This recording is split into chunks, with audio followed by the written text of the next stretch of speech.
हेल' लोगोफोर बे समाव मोनसे गोदान भिडिअ लाबोदों आरो बेयाव नोंथांमोना नुनो मोननाय जागोन जे आसाम सरकारा बावैसो फोसावनाय अदेबानि मैयानि सानाव फोसावनाय मोनसे फरायसालिफोरखौ लानानै फोसाव बिलाइ फोसावनाय आरो बेयाव मा फोसावदों आरो बेनि बागै जोंहा मा खहा जानो गोनां बेनि बागै नोंथांमोननि सिगाङाव फोरमायनानै होनो नागिरदों। फार्स्टआव नोंथांमोना नुनानै मोनगोन बाहाय जे डक्टर रनज पेगु बिथां बा सोलोंथाइ मन्थ्रि जाय बिथाङा गावनि फेसबुक पेजनि गेजेरजों फोसावदों आरो बेयाव माखासे जोंनि स्कुलफोरखौ आसामनि स्कुलफोरनि लिस्ट होनाय जादों जायफोर स्कुलफोराव माने 30निफ्राय खमसिन स्टुडेन्टफोर दङ दा बेफोरखौ सरजाबनाय जागोन खाथियाव थानाय बबेबा मोनसे स्कुलनि गेजेरजों दा बे मोनसे जाथाय नाथाय बेयो गोदान बाथ्रा नङा जों साफ्रोमबो मिथिगौ गोदोनिफ्रायनो एबा सिगां बोसोरनिफ्रायनो सोलिबोगासिनो दङ नाथाय नैबे खेबाव नुनो मोननाय जागोन अल आसाम नाङै 11,000 स्कुलफोर दङ होनदों आरो बेनिफ्राय जोंहा गोसो होनो गोनां सावरायनो गोनाङा जाहैबाय बे BTC ओनसोलाव थानाय स्कुलफोरनि सायाव आरो दा बे हिसाबै जोङो नुनो मोन्दों बाहाय मा फोसावदों नोंथांमोना फोरमायनानै लाग्रोनि नायदो কোনো বিদ্যালয় বন্ধ নহয় আৰু কোনো ছাত্ৰ ছাত্ৰী শিক্ষাৰ পৰা বঞ্চিত নহয় বহু ছাত্ৰ ছাত্ৰীৰ সংখ্যা সাষ্টেইনেবল এনৰলমেণ্ট নথকা বিদ্যালয়সমূহ উত্তৰাধিকাৰীকৈ থাকিলে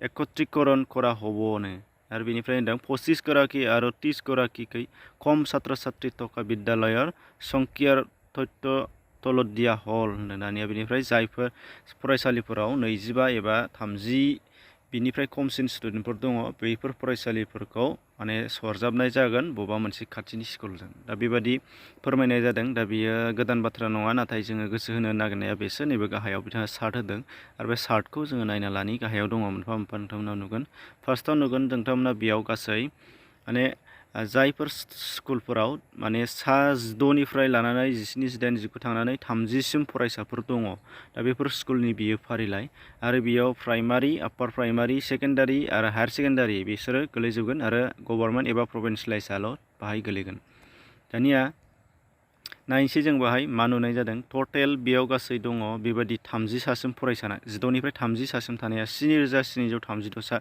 स्कुलफोर दङ दा बेफोरबायदि आरो बेनिफ्राय जोंहा नायनो नांगौआ जाहैबाय डिस्ट्रिक्ट हिसाबै एबा BTC हिसाबै दिन्थिनो लानाय जादों बेयाव दङ नुनो मोननाय जागोन नोंथांमोना बाक्सा फार्स्टआव बाक्सायाव नुनो मोननाय जागोन गासै 360 खाथियाव थानाय लेभेलफोराव नायोबा बयनिख्रुइबो हायेस्ट रेंकआव दङ एबा हायेस्ट पजिशनाव दङ साननानै नाय 360 बेनिफ्राय आरोबाव दङ नै चिराङाव नायोबा नोंथांमोना नुगोन 265 आरो बेबायदिनो जोंहा दंबावो मोननै डिस्ट्रिक्ट बे जाहैबाय क'क्राझार आरो उदालगुरि क'क्राझाराव नोंथांमोना नायबा नुगोन बाहाय दङ क'क्राझार थाङोबा 410 आरो बेनिफ्राय उदालगुरियाव नायोबा नुगोन नोंथांमोना गाहायथाराव दङ 347 दा हायेस्ट स्कुलफोरा सरजाब जागोन एबा हायेस्ट स्टुडेन्ट खम स्कुलफोरानो जाहैबाय जोंनि BTC आव थानाय आरो बेनि अनगायै गाहायाव नायबावनि जोङो नुयोबा बाहाय नुसिगोन दानिया नैबे आरोबाव जोबोद गिख्रंथाव माने नुनो मोननाय जाबावगोन नोंथांमोना बाहाय नाय प्राइमारि आपार प्राइमारि सेकेन्डारि आरो हायार सेकेन्डारि बेबो प्रभिन्सियेलाइज एबा गभर्नमेन्टनि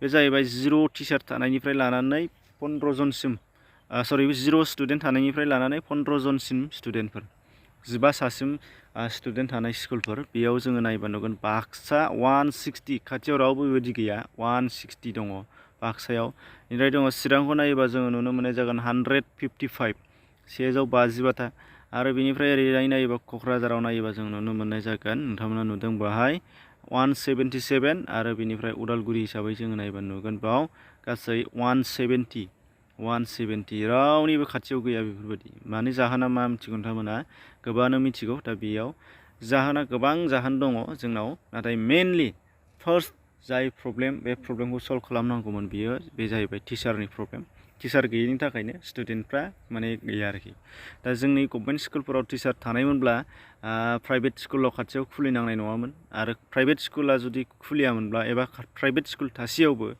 गभर्नमेन्ट स्कुला जुदि प्रपार फोरोंनाय मोनोबा मोजां टिचार दङबा एबा माने साफिसियेन्ट टिचार दङबा थोजासे टिचार दङबा बैसोर एरियानि गार्जेन बिथांमोना माने प्राइभेट स्कुलाव हरनांगौनि खुनु दरखारानो गैया आरो हरखायाबो जाय गभर्नमेन्ट स्कुलफोराव स्टुडेन्ट बुरजा दङ फ्राय जेरै माने बांसिनावनो टिचारफ्रा थोजासे दङ अब्ला होमबा बिथांमोननिया दासिमबो दङ दा बाहाय नायदो नोंथांमोना नुनो मोननाय जागोन मोनसे चार्ट जोंनि BTC हिसाबै नुनो मोननाय जागोन नोंथांमोननिफ्राय जानुवारि 2020 बाहाय 9,635 रिक्रुटमेन्ट होदों BTRआव निल ओमफ्राय 2020आवनो सेप्तेम्बराव होबावदों 5,043 BTR एबा BTCआव निल 2021 जानुवारियाव होबावदों 4511 सा BTC आव निल माने सोआखै।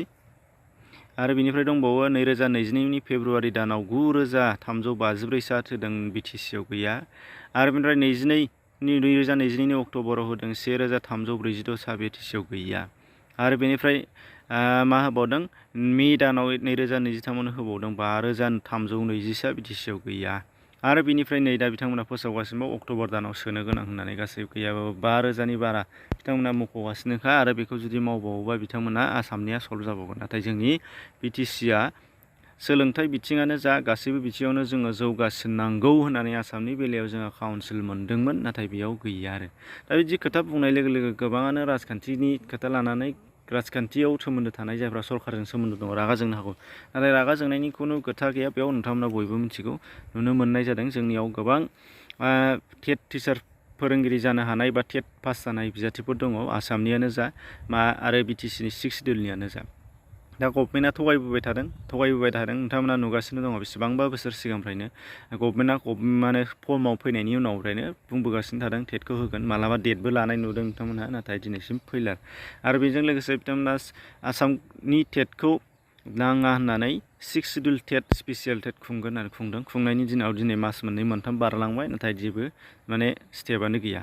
दा बेबादि मोनसे आरो बे मोनसे दुखुनांथाव बाथ्रा। अब्ला टिचार गैयाबा बोरै जानो, बे मोनसे। बेखायनो रायजो राजा बिथांमोनाबो बुङोबा बयबो गाहाम जागौ। मानो होनबा जोङो नुनो मोननाय जादों, नोंथांमोनाबो नुदोंआनो, जि टेट टिचारफोरखौ रिक्रुटमेन्ट होनांगौ, फोरोंगिरिफोर थिसननानै होनांगौ, स्कुलाव गैया, खालि फोरोंगिरि थिसननांगौ होननानै रावबो दैदेनगिरियानो मोनफ्रोमबो आफादनियानो जाया मानो, जायखिजाया आफादनि जाया मानो, माने रावबो दैदेनगिरिफ्रानो गोसो जानानै गभर्नमेन्टखौ मालाबाबो टिचार सोनो होननानै नारसिननाय नुवाखै। नोंथांमोना रायलायदों सावरायदों होननायखौ गोबां खोनादों जानो हागौ, नाथाय रायजो राजाफोरनि सिगाङाव रावबो गोसो जानानै बुङाखै। सोरखौबा नुदों नोंथांमोना, बियो सोरबा रिपर्टार एबा खौरांगिरिनि सोंनायनि बेलायाव बायद'आव फिननाय होदों। आरो दा बेबायदि नुगोन नोंथांमोनहा।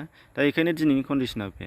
नाथाय दुखुनांथाव बाथ्रा, मानोना जोङो बेबादि जाथाया जायोबा, नैबे स्कुला जुदि बोखार जायोबा, थैलांमारोबा, आरो सिगाङाव अलरेडि थैबाय गोबां माखासे स्कुलफोर जोंनि मेगनाव दङ। दा बेबायदि जानायाव सोरनि लस?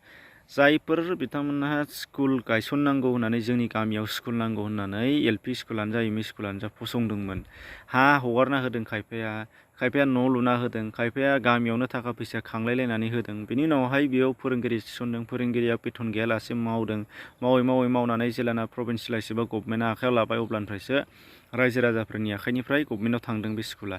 दा बैसोर बिथांमोननि माने मा होनो आत्मा, जायफ्रा थैलांबाय आरो जायफ्रा खस्थ' खालामनानै दासिम सहाय होबोदोंमोन, बिथांमोननि सायाव माने इनाय खालामनाय जाया होमबा? दा बे मोनसे। दिनैनि दिनावहाय जायफ्रा साननो हागौ स्कुला बुरजाद्राय जाबाय, गामि खाथि थैबाबो अरजाया होनग्राबो गोबां दङ। नाथाय बिथांमोना बुजिया, जायफ्रा माने हारिनि माने मिडियामा थांथों, सोलोंथाइ लानो हाथों जोंनि गामिनि मानसिफ्रा होननानै हा दान होनायनिफ्राय लानानै जेसेबां खस्थ' खालामदोंमोन, बिथांमोननि थाखाय बेयो जोबोद दुखुनांथाव।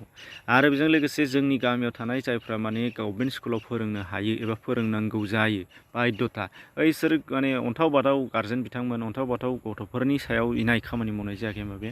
दा बे नाथाय जोङो मोनसे खोथाखौ लानांगोन, गभर्नमेन्टआनो जा मायानो जा रायजो राजाखौ लानानैसो सोलियो। दा बेखायनो जों रायजो राजाया जोङो सांग्रां जानांगोन, मिथिनांगोन।